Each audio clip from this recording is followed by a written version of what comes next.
Hello दोस्तों, तो आपका स्वागत है the spice life in a demonic cult chapter 1 में।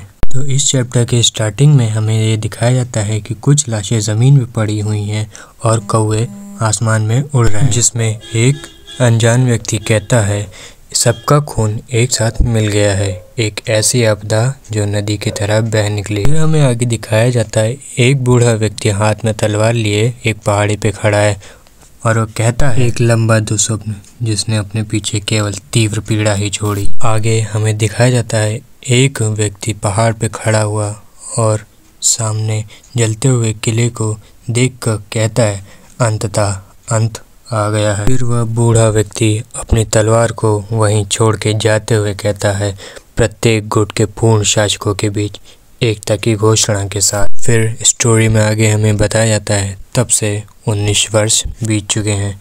अज्ञानी लोग वर्तमान जियांगू को शांति का युग कहते हैं, लेकिन असली लोग सच्चाई जानते हैं। वर्तमान जियांगू में इतिहास का सबसे गुप्त युद्ध जारी है। हमें कहानी में आगे देखने को मिलता है कि एक व्यक्ति टाउन के रास्ते में एक बुक को पढ़ रहा होता है और वो कहता है दैवीय संप्रदाय के धन के निरंतर गबन से लेकर मुरीम गठबंधन के आंतरिक वर्गीकृत दस्तावेजों के लीक होने तक, यहाँ तक कि कुछ संप्रदाय के सदस्यों की अनधिकृत निगरानी भी। ऐसा पढ़ने के बाद वो व्यक्ति कहता है हाँ, इन दरिंदों को सचमुच 3 पीढ़ियों तक सज़ा मिलनी चाहिए, चूहों की तरह अंतहीन रेंगते हुए। और वह वो बुक बंद कर देता है। आगे हमें दिखाया जाता है कहानी में कि वह व्यक्ति एक घर के सामने खड़ा है जिसकी रक्षा 4 निंजा कर रहे होते हैं। वह व्यक्ति कहता है माउंट तियान की इस पवित्र भूमि में संप्रदाय नेता द्वारा आशीर्वाद है। फिर वह व्यक्ति मुस्कुराते हुए कहता है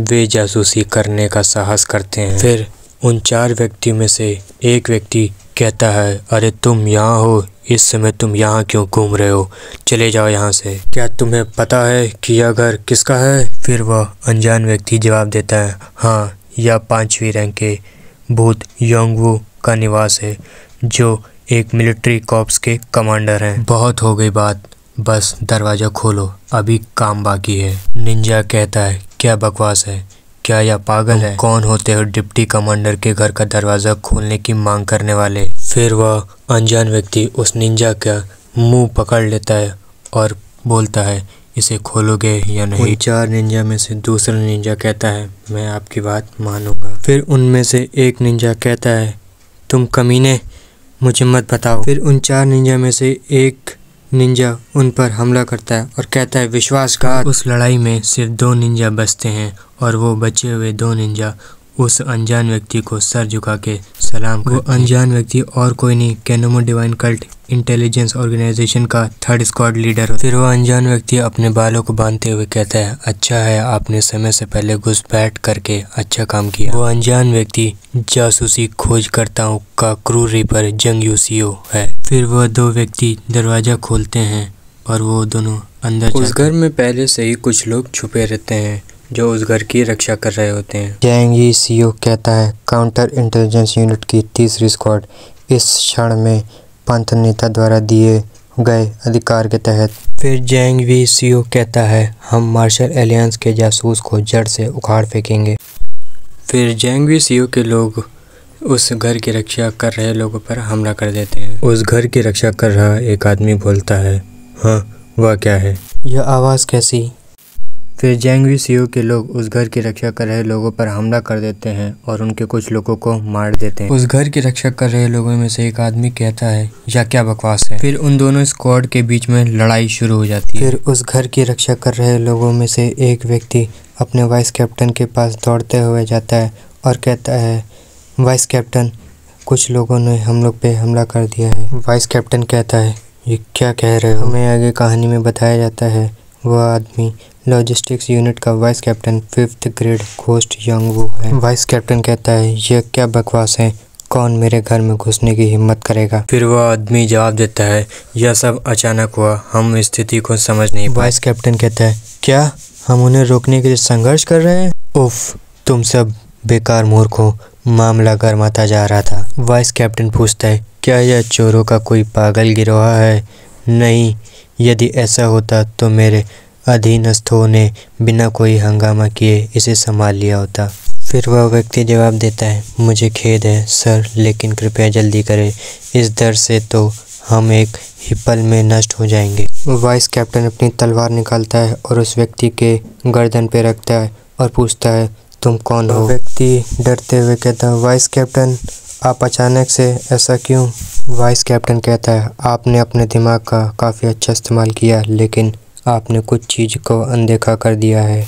मुझे वह सब याद है जो मेरा है, मेरा धन और ख़जाने से लेकर उन महिलाओं तक जिनके साथ मैंने एक रात बिताई है, यहाँ तक कि वो नीच लोग भी जो मेरी आज्ञा का पालन करते हैं, उनमें से हर एक। और मेरी याद में तुम्हारे जैसा कोई चेहरा नहीं है। आखिर तुम कौन हो? फिर वह व्यक्ति शांत हो जाता है और मुस्कुराते हुए कहता है, मैं तुम्हें बाहर खींचना चाहता था और इसे आसानी से निपटाना चाहता था, पर प्लान के मुताबिक ऐसा कुछ नहीं हुआ। फिर वह व्यक्ति अपने चेहरे से नकली चमड़ी हटाते हुए कहता है, पुराने पंथ के सदस्यों की प्रवृत्ति अवश्य ही तीव्र होती है ना? वाइस कैप्टन घबराते हुए कहता है, तुम कमीने, ऐसा नहीं हो सकता। प्रति खुफिया इकाई का पागल कुत्ता है जेंग यूसियो, तुम यहाँ क्या कर रहे हो?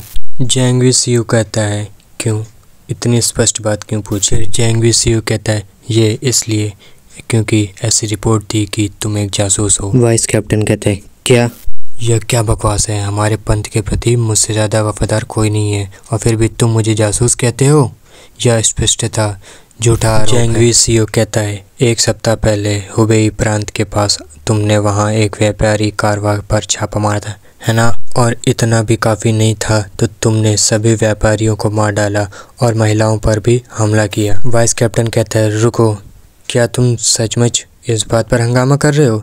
इसमें समस्या क्या है? तुम्हें खुद पता है यह हमारे पंथ के भीतर एक आम मनोरंजन है, अब इस बारे में इतना आत्मधार्मिक व्यवहार क्यों कर रहे हो? जेंग यूसियो कहता है, हमें खुफिया जानकारी मिली कि उस कारवां के सदस्य मुरीम एलियंस से जुड़े हुए थे, तो तुम्हारा यह मनोरंजन उनके साथ तुम्हारी मुलाकात के लिए एक आवारण मत था, है ना? क्या तुमने अपने संपर्क सूत्र से मिलने के लिए जानबूझकर डकैती की? सचमुच आजकल जासूस बेरहम हो गए हैं। वाइस कैप्टन कहता है, यह कैसी बेतुकी बकवास है, मैंने कभी जासूस का काम नहीं किया है। वाइस कैप्टन डरते हुए जेंग यूसियो से कहता है, मुझे सबूत लाओ, तुम एक निराधार आरोप के आधार पर मेरे साथ ऐसा नहीं कर सकते। जेंग यूसियो कहता है, ओह चिंता मत करो, मैंने पहले ही इसे सुरक्षित कर लिया है। मुरीम एलियंस की आधिकारिक मोहर लगे गुप्त पत्र से जिसे तुमने अपने कमरे में छुपाया था, उन खजानों के लिए जिन्हें तुमने जासूसी निधि के रूप में गबन किया था, उनमें से प्रत्येक, तुम देखो, मेरे अधीनस्थ काफ़ी सक्षम। वाइस कैप्टन चौंकते हुए कहता है, मुरीम एलायंस, गुप्त पत्र, जासूसी निधि? नहीं, बिल्कुल नहीं, ऐसी चीज़ें मेरे घर में क्यों होगी? वाइस कैप्टन अपने मन में कहता है, नहीं, मैं इसके बारे में चाहे जैसे भी सोचूं, कुछ तो गड़बड़ है ही। भले ही काउंटर इंटेलिजेंस यूनिट सीधे पंथ नेता के अधीन काम करती है, वे इस तरह का लापरवाही भरा काम कैसे कर सकते थे? ऐसा लगता है जैसे उन्होंने मुझे शुरू से ही पकड़ने की योजना बना रखी थी। कौन हो सकता है? कोई भी ऐसा नहीं जो मुझे इस तरह फंसाए। फिर वाइस कैप्टन जेंग यूसियो पे हमला करते हुए कहता है, क्या ये तुम थे? वह कमीना जिसने मुझ पर यह गंदी चाल चलने की हिम्मत की, यह तुम थे? जेंग यूसियो वाइस कैप्टन का हाथ पर हाथ मारता है और उसे उठाकर फेंक देता है। वाइस कैप्टन कहता है, छल, तुम धर्मनिष्ठ संप्रदाय के कमीने की तरह ही बोलते हो जैसे कि एक जासूस से अपेक्षा की जाती है। जेंग यूसियो कहता है, काउंटर इंटेलिजेंस कप्तान के सामने ऐसी बकवास बोलने की हिम्मत करना जो सीधे पंथ नेता के अधीन काम करता है। शांति से बैठ जाओ और अपने भाग्य को स्वीकार करो। अब मैं पंथ नेता का संदेश पहुंचाऊंगा। उस संदेश में लिखा रहता है, रैंक 5 भूत योंगवू, तुम्हारे बारे में मुखबिर द्वारा उजागर किया गया सच सचमुच खेदजनक है। हमारे पंथ के सिद्धांत के अनुसार तुम्हें उचित दंड मिलेगा। इतना सुनने के बाद वाइस कैप्टन अपनी तलवार उठाता है और संदेश पत्र को काट देता है और कहता है, चुप हो जाओ जेंग यूसियो। कहानी में आगे जानने के लिए हमें सब्सक्राइब करें और वीडियो को लाइक करें। Thanks for watching.